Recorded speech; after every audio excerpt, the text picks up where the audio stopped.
Good evening. This is your host for Mystery Time, Don Dowd.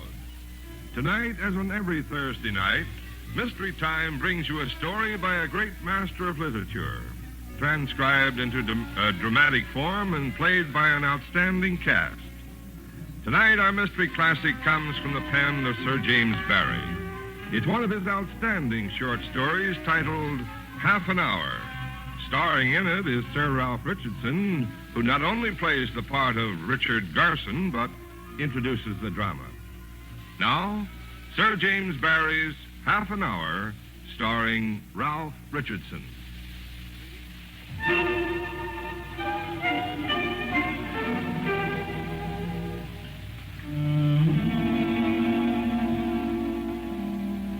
Mr. Garson. We can hardly call him the hero of the story.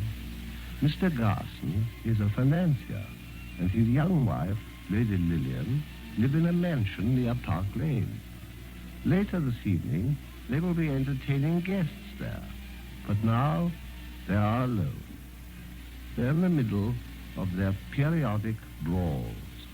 He is being insensitive, as usual. She is being provocative, also as usual. In fact, it is not a very pretty scene.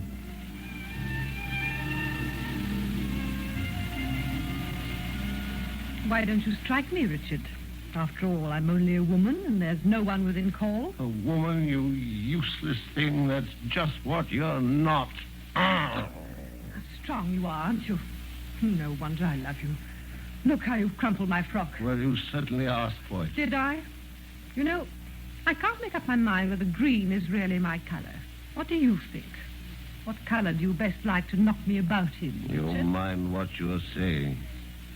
Well, do you mind telling me what all this scene has been about? Oh, I can't even remember. Anyhow, what's it matter what it was that started us off? Something always does, and in the end, we end up by saying exactly what we think of each other. Of course, but we know what we think of each other before we start. Maybe we do. But how many times have I said to that father of yours... Oh, Pops. By the way, I never heard how much you paid him for me when we got married. One way or another, a good £20,000. I can't help feeling proud. If I could have got you for half, I wouldn't have had you. I'd like you to say that, Richard. Still, there are other women for whom you could have paid even more. There must have been some reason why you picked on me. Oh, you rotten old aristocratic family. All so poor and so well turned out. But come on, look in the melting eyes of you and the disdain of you. I suppose they went to my head. You were the worst, so I chose you. I won. Oh, you didn't need to come to me unless you liked, you know. I admit that. It was your money that brought me. Quite so. I'm sorry, Richard, for both of us. Ah, nonsense. You must at least allow I never pretended it was anything but your wealth that drew me. I never wanted it to be anything else. I'll like you again. Perhaps that's even some little excuse for me. Not very much. Soft order. I dare say. Why don't we end it? Do you know who you're talking to with my name in the city? Oh, of course. But if you won't, Richard, has it ever struck you that someday I may? You? Never. You have a mighty faith in me. Mighty. May I ask why? Isn't it obvious? You know why.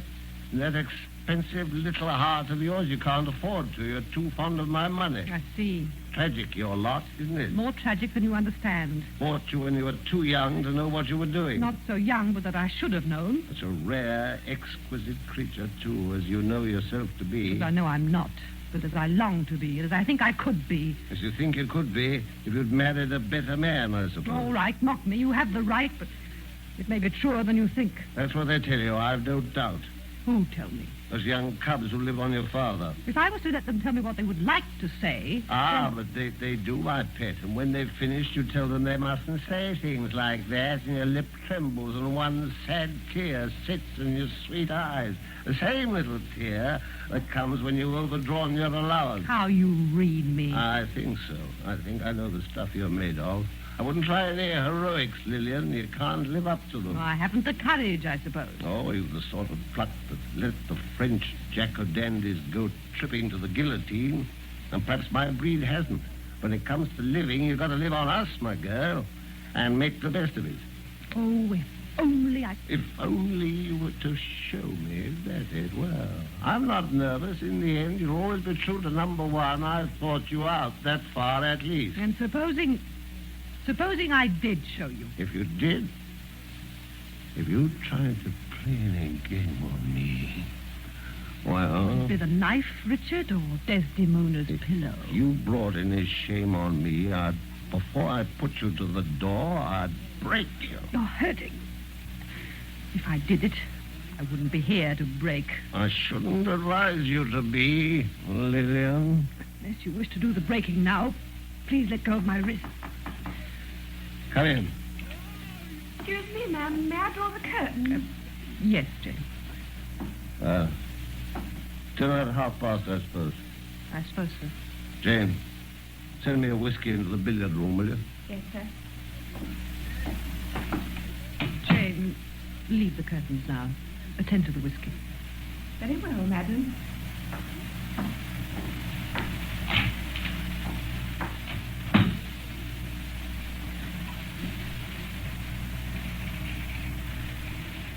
Richard, when you read this, you will know that I've left you forever. I've known for a long time the love of a man that I can really respect. Not rich, as you are, but a man who asks nothing more of life than that I should be with him. He's asked me to go away with him, far away, to Egypt, and I've made up my mind to do so. I wish you to know his name. It is Hugh Peyton. When you've divorced me, I hope to be his wife. Lillian. I'm leaving the emeralds in the drawer of your desk with this note. I do not wish to have anything with me which might remind me of your unkindness.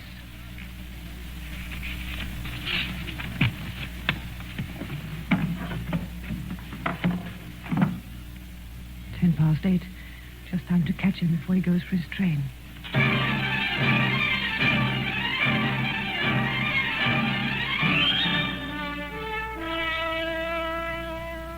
Lillian.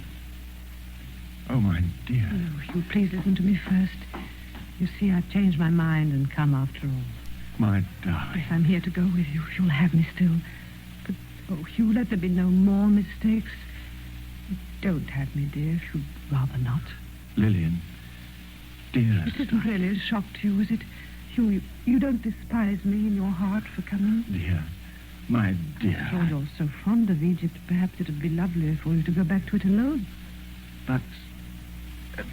tell me, dear, what made you change your mind so suddenly? Not suddenly.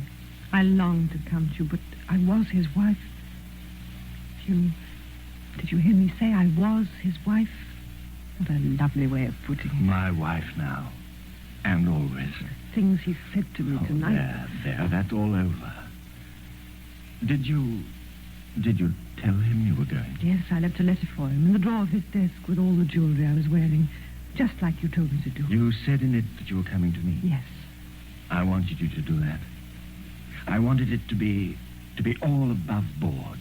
I'm not afraid of him. I said I was going away with you, and I put my wedding ring inside the letter.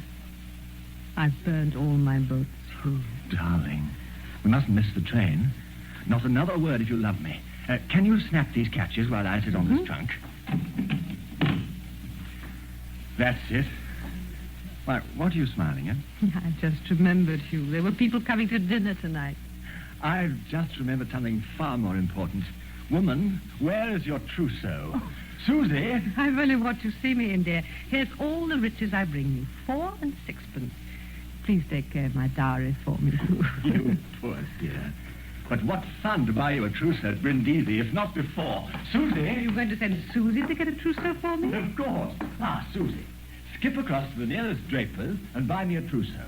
What's that? Size 5.5 by 1 1/4. Hurry up, now fly. Whatever does he mean? He only means he wants a taxi. Oh, that? Well, Mother's out, and you know what Father is, sir. But I'll get it myself. Oh, no, you don't, Susie. Not in the rain. I'll be back in a jiffy, Lillian. He's just bubbling over, miss. And all because he's going off to make gowns in Egypt. Has he been bubbling over for long, Susie? For days and days. I used to think of him out in Egypt in a very dirty state, till I saw a picture of him all in laundry white and riding on a camel. The camel goes on its knees to him, Susie. I don't wonder at it. There was a thing about him in the paper, and it said, the ball is at his feet. And it is a great career. For him. But I've just got to make ready for another lodger. That's all the great career there is for the likes of me. I'm thinking there's a great career for you. Ah, there he is. He's still got his key. It's not him, miss. I think there's something wrong. Wrong? Oh, quickly, Susie.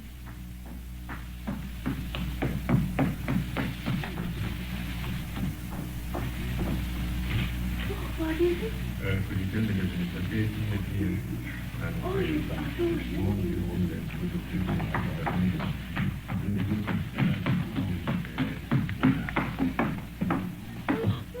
What is it? What's happened? Tell me.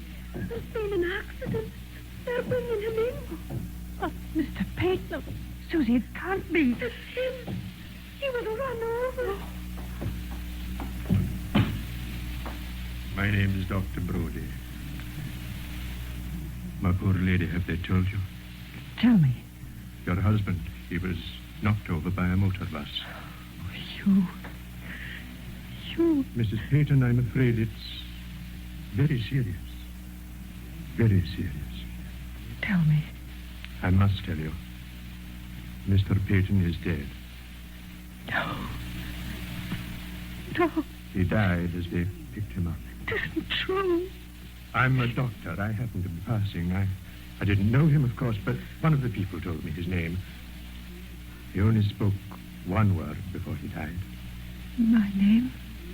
The word was Egypt. I want to help you in any way possible. Now, if you could give me the address of any male relative, You I would mustn't bring anyone here. You mustn't on any account. just to help you with the format. I don't quite... Excuse me, you are Mrs. Payton. I'm sorry, I have no wish to intrude, but someone must communicate with the relatives, and of course an inquiry. You will have mean to- I've no right to be here? That's none of my business. But you must know what... Pardon me, I won't disturb you any Oh, longer. no, please don't go. What am I to do? We were going away together. You'll think that wrong, I know. How should I know? Well, there were reasons. I was leaving my husband. We were going away together and we're going to be married after the divorce. I see. Well, you understand that... Well, there'll have to be an inquest. And if you're found here, you may be called on to give Oh, evidence. no, I couldn't possibly. Then my advice is leave here immediately before I call the police. If there's not been called already. Yes, I think that might be best for both of you. But I've nowhere to go. Nowhere. I loved him. I risked everything for him. I'm lost.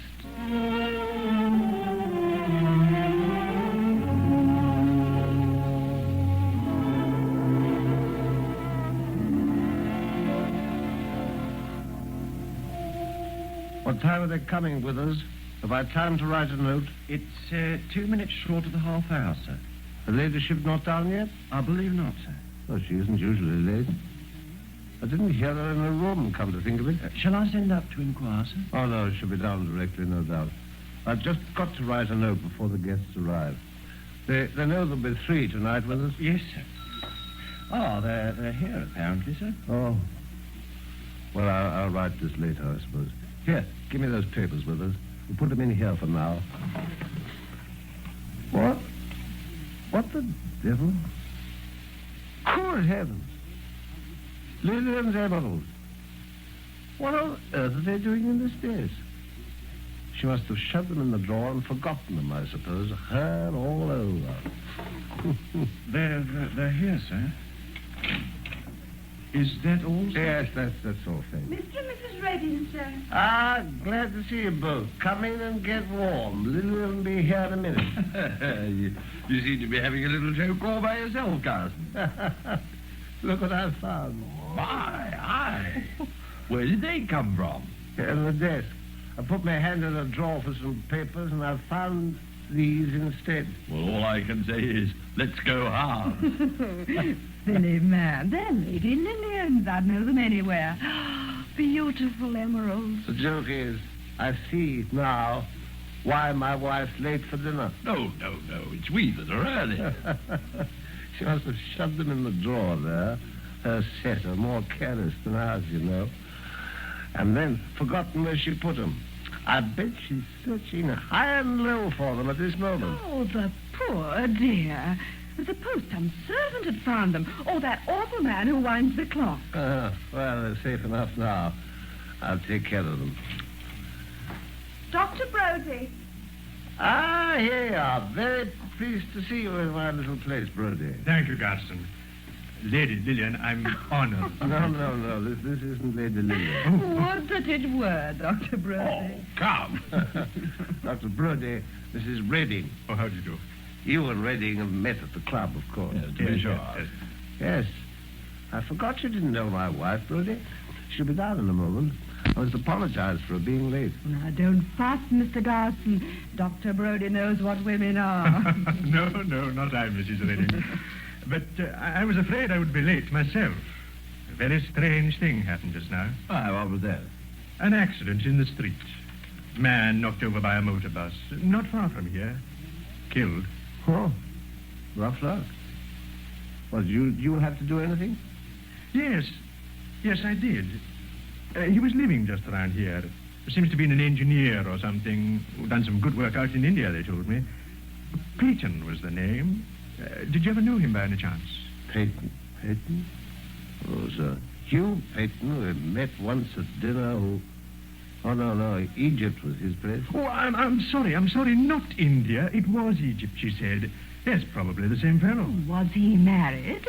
No, not married exactly.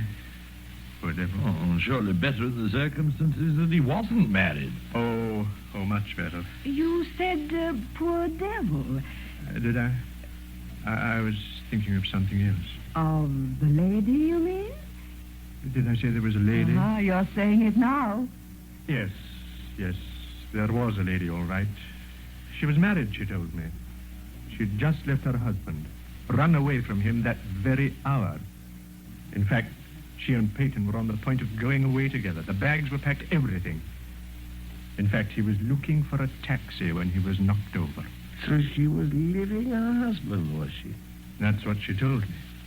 And the most extraordinary thing is that the husband didn't know she'd gone. Oh, I'm terribly sorry. Everyone do forgive me. There you are. You're very late, Lillian. I know, dear Mrs. Redding, I'm so ashamed. Forgive me, kind Mr. Redding. All I can say, Lady Lillian, is that you're worth waiting for. Oh, and this... Yes. How do you do?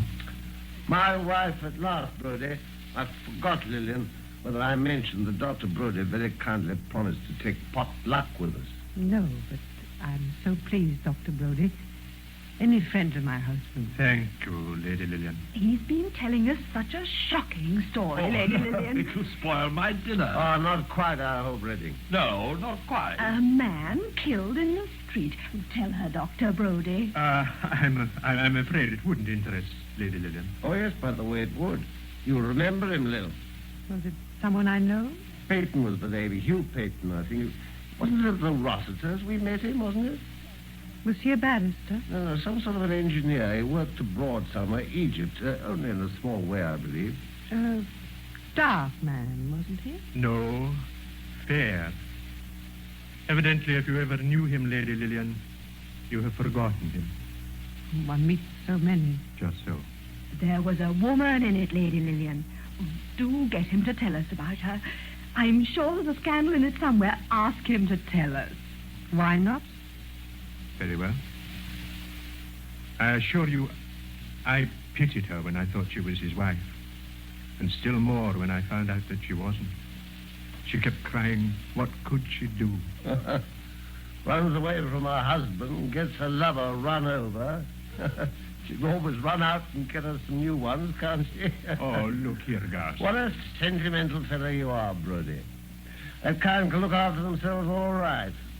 After all, she told you she was married, didn't she? Well, by Jove, supposing she just boats back to unsuspecting number one. Her husband, I mean. Oh, Lord. When she left the house at my request, I couldn't have thought so despicably of her as that. Is it more abject than my husband's other end for her? It would have to be one of the two. Yes, it would have to be one of the two.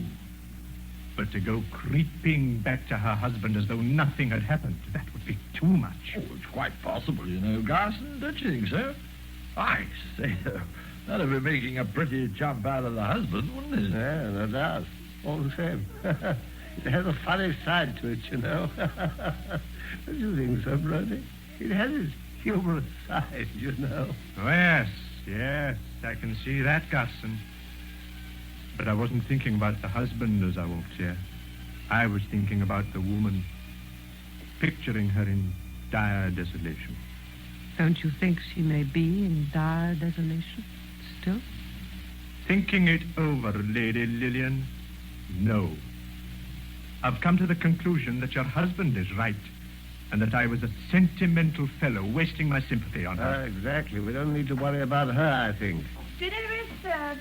Ah, Dr. Brody, will you take Lady Lillian? I shall be honored. Oh, by the way, Mr. Garson, you were telling us about Lady Lillian's emeralds, remember? Oh, but of course.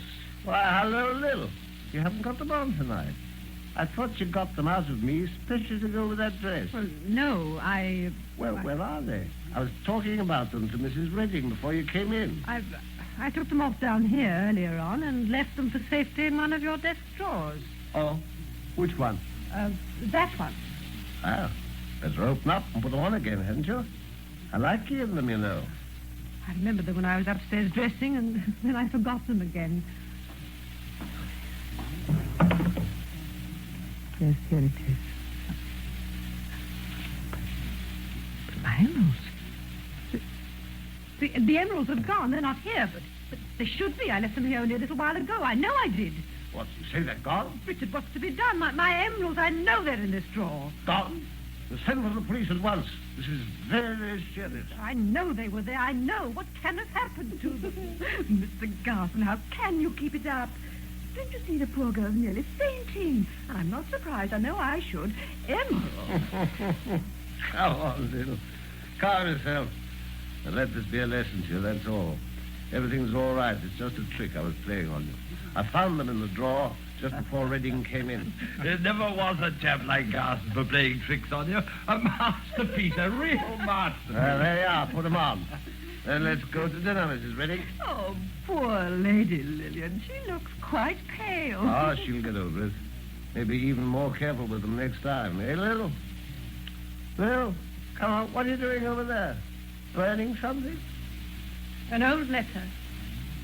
Just an old letter. Dr. Brody, shall we go in? Well, Mrs. Redding.